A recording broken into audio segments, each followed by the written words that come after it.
Hey guys, welcome back to Inchworm Gardens. Today we are building our garden boxes. Just picked up all the lumber. It's roughly cut, so now we got to cut it into smaller pieces for the sides. So we're doing some measuring, and I got my garden helper here. And let's build some boxes.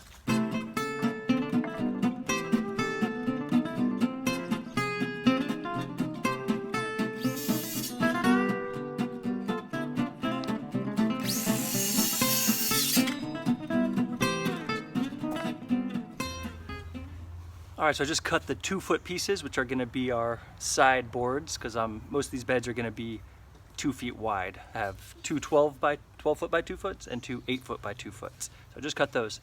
Now the 12 foot, unfortunately, I had to have it cut in half because I had to fit this lumber in my car, my little Hyundai Elantra, because I didn't have a truck. So I have this nice long 12-foot board I had to cut in half, which is a bummer, but no problem. I'm going to use one of these little plates and just screw them together so it'll be one continuous 12-foot board. So I'm going to do that now.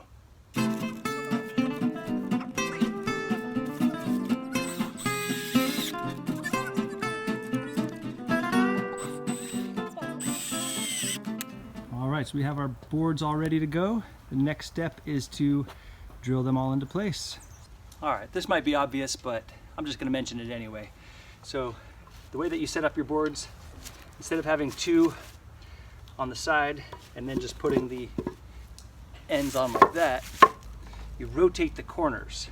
So it means you're gonna have one on the outside, one on the inside, like this. You see, so each one is pushing up against each other, and then you're gonna drill in from the side like that.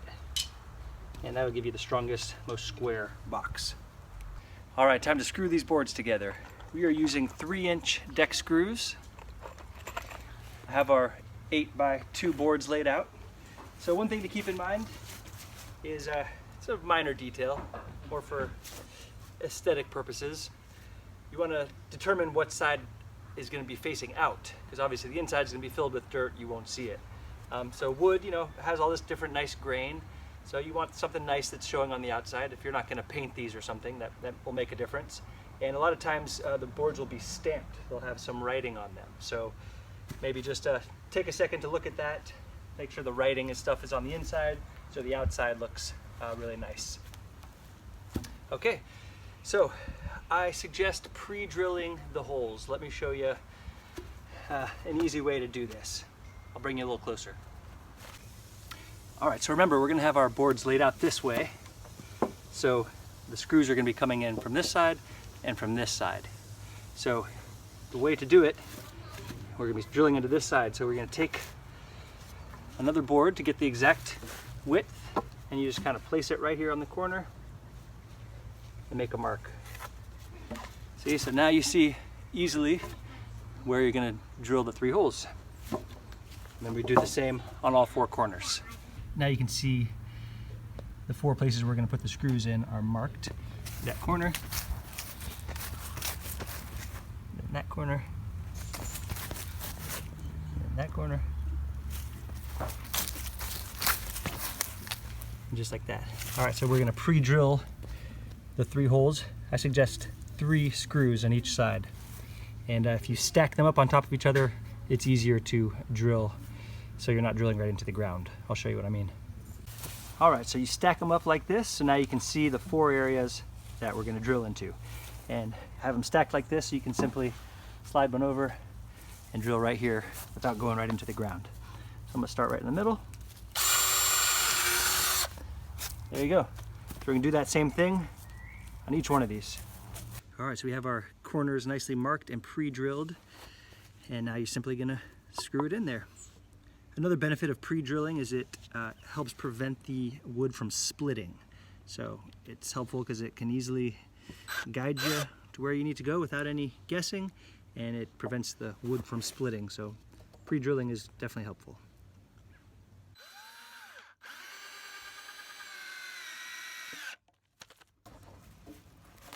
There we go.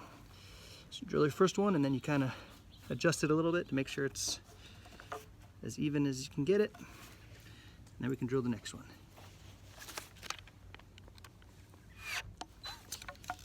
There you go. So the corner is nice and flush, nice and sturdy, and we're going to repeat that all the way around. All right, finished all the beds. Let's take a little walk-through tour of the garden. All right, so this is the basic layout that we've decided to go with. Here it is. All right, so walking into the garden. Oh, just so you know, we are going to put an arbor right here. I do have it. If I can get it built before dark, then I'll show you. Otherwise, I'll show you on the next video. But anyway, walking through the arbor. 12-foot bed there. 5-foot by 3-foot bed there. 8-foot by 4-foot bed there. Walk around this. We got the 8-foot by 2-foot bed there. Walking here. Now, I have a general idea of putting like a circular feature there. A tower, a TP trellis or something, or a circular bed, I'm not sure, but something in the middle like that. So I put my green stock planter there as a placeholder. And another 8-foot by 2-foot bed there. And the 12-foot by 2-foot here. So you can easily walk around it. It's big enough I can fit the wheelbarrow between all the areas. You can walk around nicely. This whole area is going to be wood chip mulch. There we go. I think this is 127 square feet of growing space, which is actually more than my last garden. We're going to fit a lot of plants in here. All right, guys, that's it for today. Thanks for coming along on that garden bed project with me. Hope you learned something that you can apply to your garden. And we're going to try to put this arbor together. So if there's a clip after this video, that means I got it done in time. If not, you'll have to see it on the next video. All right, catch you later.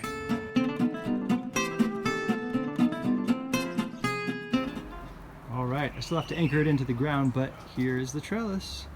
It's kind of the official entrance into the garden. So we'll grow something up on either side of that, so it'll be fully covered. And as you walk in, you walk right into the garden.